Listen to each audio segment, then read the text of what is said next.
Tu vas maintenant supprimer ton profil en vue de côté puisqu'il ne nous sert à rien en termes de cotation. Ce qui va te laisser de la place pour afficher des annotations ou encore des coupes. Alors tu as deux façons de créer des coupes, ou en venant dans Section View, tu sélectionnes l'objet que tu veux couper et tu détermines sa coupe. Par exemple, sa coupe en plein milieu. Une fois que tu as validé ta coupe, tu vas venir placer en fin de compte la vue de cette coupe que tu peux modifier au niveau du style. Une fois fait, tu fais OK, ce qui te permet de visualiser la coupe de ton objet. Cette coupe peut être créée linéairement ou en quinconce. En fin de compte, c'est toi qui détermines la forme de ta coupe. Une autre option, c'est le Detail View. S'il existe un détail trop petit pour le côté, tu peux venir dans Detail View, créer un cercle, comme ceci, ce qui te crée un zoom de la partie cerclée. De la même façon, tu peux déterminer son style et sa taille.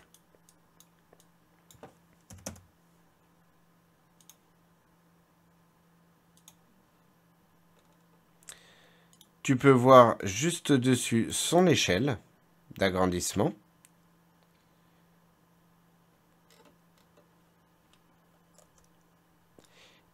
Ensuite, tu peux venir rajouter des notations, donc du texte. Tu as la possibilité de rajouter du texte libre dans un cadre.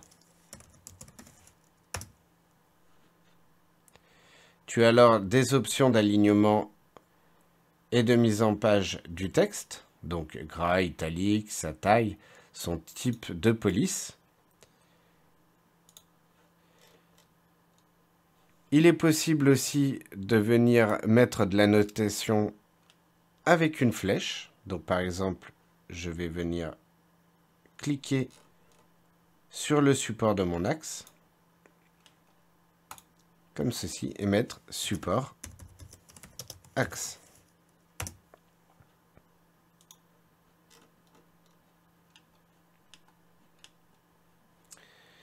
Il est aussi possible de rajouter une table. Oups, je vais essayer de la mettre plutôt en bas, comme ceci. Oula, bizarrement, elle s'est placée dans un coin. Je vais essayer de la déplacer, ou je vais plutôt l'annuler. Et la refaire. Donc, texte, table. Tu peux voir qu'arrivée proche des cadres, elle se magnétise à tes bords. Donc ici, je vais la mettre ici. Tu peux choisir le type d'alignement de texte, la direction de tes libellés, le nombre de cellules, ou plutôt de lignes que tu as besoin. Je vais en désélectionner quelques-unes. Voilà. Ou encore le nombre de colonnes qui te sont utiles.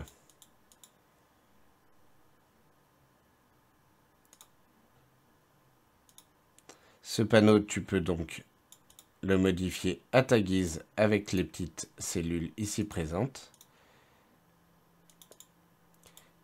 et rentrer des annotations dedans.